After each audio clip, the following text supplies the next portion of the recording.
আসসালামু আলাইকুম। ইতিহাসের পাঠশালায় স্বাগত জানাচ্ছি। আমি ওমর ফারুক। এই পর্যায়ে আমি ইসলামের রাজনৈতিক ও সাংস্কৃতিক ইতিহাসের যে অংশ, মানে ইসলামের আবির্ভাবের পর 1258 খ্রিস্টাব্দ পর্যন্ত মূলত কুরাইশ বংশের বিভিন্ন শাখা প্রশাখা মিলেই অর্থাৎ বিভিন্ন গোত্র মিলেই এই সময়কালটা শাসন করেছিল। যেমন আমরা প্রথমে দেখি হাশেমি গোত্র, বনু হাশেমি, তারপর উমাইয়া, আব্বাসীয়। এই পর্যায়ে আমি এই বংশগুলো কিভাবে আসছে বা এই বংশের গোত্রগুলো কিভাবে কোন কোন ধারা থেকে আসছে সেটাই আলোচনা করব। তো আমরা প্রথমে দেখি যে কুরাইশ বংশ, যিনি ফিগর, যার আরেক নাম ছিল কুরাইশ। কুরাইশের ফিগরের কয়েক প্রজন্ম পরে আমরা যাকে পাই তার নাম হলো কুসাই।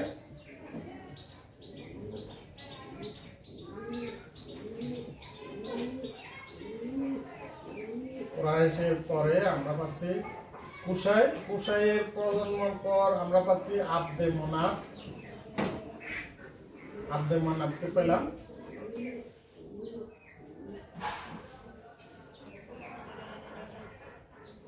আব্দে মোনাফ।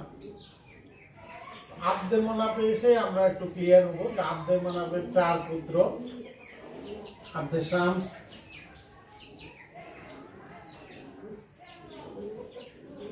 তারপরে নাওফেল, তারপরে আল মুত্তালিব,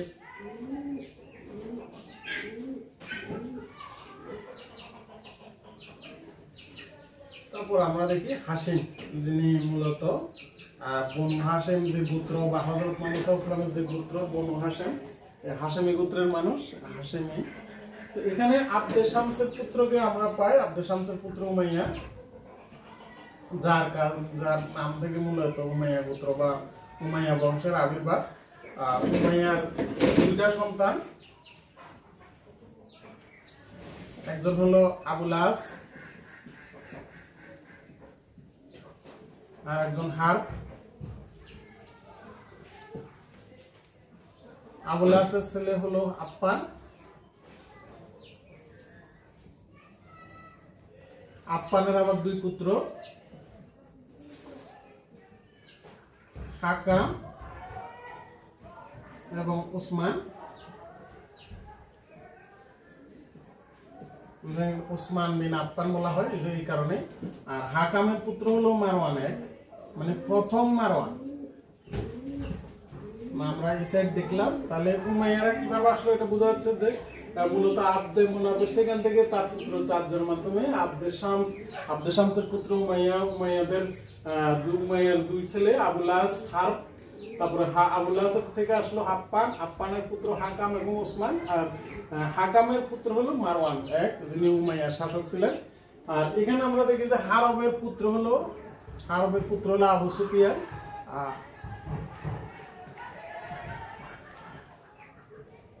তারপর আবু সুফিয়ানের থেকে আমরা পাই মুয়াবিয়া।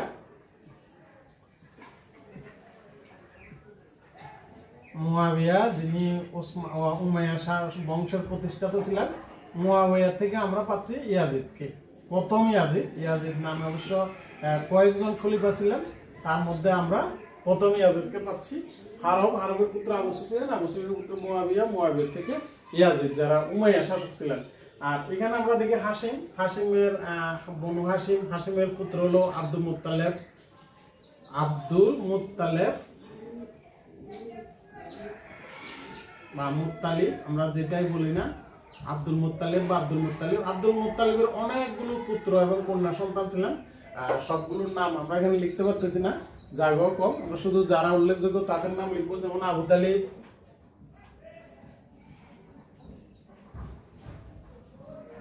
একজন আছে আবু লাহাব,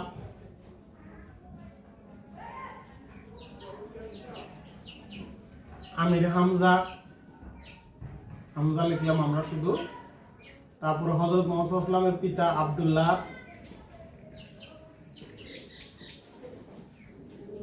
আরেকজন ছিলেন আব্বাস নামটা দরকারি। মূলত আব্বাস নাম থেকে পরবর্তীতে আব্বাসীয় শাসক বা আব্বাসীয় বংশের উদ্ভব হয়। আবু তালিবের পুত্রকে আমরা পাচ্ছি আবু তালিবের পুত্র আলী রাদিয়াল্লাহু। আবু লাহাব আমরা জানি তিনি একজন খুবই উৎপীড়ক ছিলেন। তিনি হযরত মুহাম্মদ সাল্লাল্লাহু আলাইহি ওয়াসাল্লামকে অনেকবার শারীরিক এবং মানসিকভাবে আঘাত করেছেন। হামজা যিনি উহুদের যুদ্ধে শহীদ হয়েছেন, হযরত মুহাম্মদ সাল্লাল্লাহু আলাইহি ওয়াসাল্লাম খুব ঘনিষ্ঠ সহচর ছিলেন, বয়সও কাছাকাছি ছিল। আব্দুল্লাহর পুত্রকে আমরা পাচ্ছি মুহাম্মদ সাল্লাল্লাহু আলাইহি ওয়াসাল্লাম, যিনি হযরত মুহাম্মদ সাল্লাল্লাহু আলাইহি ওয়াসাল্লাম যিনি আব্দুল্লাহর পুত্র ছিলেন।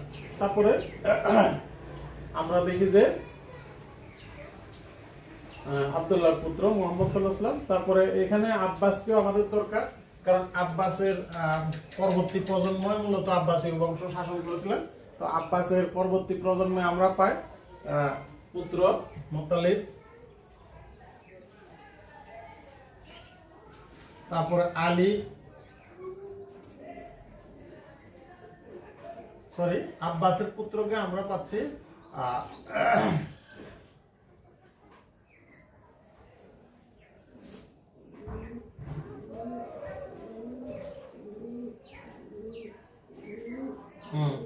আর আব্বাসের থেকে আমরা পরবর্তীতে পাচ্ছি আলী, আলীর পরবর্তী পুত্রকে পাচ্ছি মুহাম্মদ,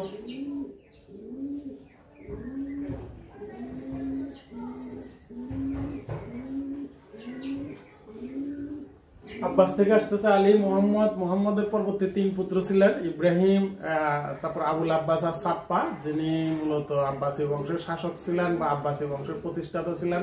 এরপরে আরেকজন পাচ্ছি আমরা আবু জাফর আল মনসুর, যিনি আবুল আব্বাসের পরে আব্বাসীয় বংশের শাসন ক্ষমতা দৃঢ়ভাবে প্রতিষ্ঠা করেন। মূলত আবুল আব্বাস আস-সাপ্পাকে আব্বাসী বংশের প্রতিষ্ঠাতা বললেও আবু জাফর আল মনসুর বা খলিফা মনসুরকে আব্বাসী বংশের প্রকৃত প্রতিষ্ঠাতা বলা হয়। তো এইভাবে আমরা দেখি যে কুরাইশ বংশ থেকে পরবর্তীতে ভাগ হয়ে উমাইয়া, আব্বাসীয় এবং হাশেমি গোত্রের উদ্ভব হয়েছে, এবং এরাই পরবর্তী প্রায় 632 থেকে অর্থাৎ খোলাফায়ে রাশেদিন থেকে 1258 খ্রিস্টাব্দ পর্যন্ত প্রায় 600 শতকেরও বেশি সময় ধরে এরা ইসলামী সাম্রাজ্য শাসন করেছিলেন। পরবর্তীতে মঙ্গল শাসক হালাকু খানের কারণে বাগদাদ আক্রমণের মাধ্যমে আব্বাসী বংশের পতন হয়, এবং এই কুরাইশ বংশের যে 2 শাসক, যে বিখ্যাত কয়েকটা গোত্র ছিল উমাইয়াদের শাসন ক্ষমতা 651 খ্রিস্টাব্দ থেকে 750 খ্রিস্টাব্দে শেষ হয়। 750 খ্রিস্টাব্দের পর 1258 খ্রিস্টাব্দ পর্যন্ত আব্বাসীয়রাই শাসন করেছিল। এইভাবে প্রায় 630 বছর বা আরো বেশি, 650 বছর বলতে পারি আমরা, 650 বছর ইসলামী শাসন ক্ষমতা বা মুসলিম বিশ্বের মূল শাসক ছিলেন কুরাইশদের বিভিন্ন গোত্র।